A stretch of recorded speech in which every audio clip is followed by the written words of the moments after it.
সমস্ত শুভচিন্তা কেড়ে নেওয়া হয়েছে, বললেন মির্জা ফখরুল ইসলাম আলমগীর।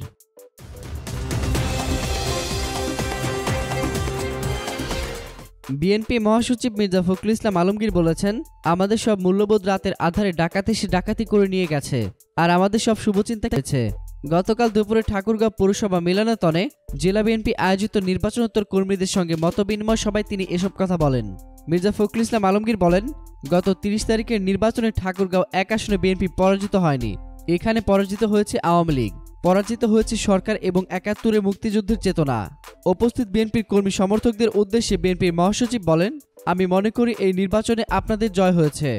আমার বিশ্বাস ছিল এই আসনে বিএনপি জয়ী হবে, কিন্তু সেটা হতে দেয়নি বর্তমান সরকার ও রাষ্ট্রযন্ত্রের প্রথম থেকে ভোটকেন্দ্রে আনসার সদস্য পর্যন্ত সবাই।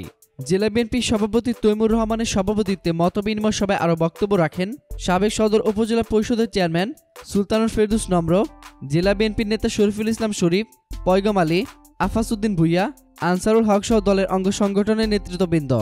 এতক্ষণ ফ্রিকি নিউজের সঙ্গে থাকার জন্য আপনাদের সবাইকে ধন্যবাদ।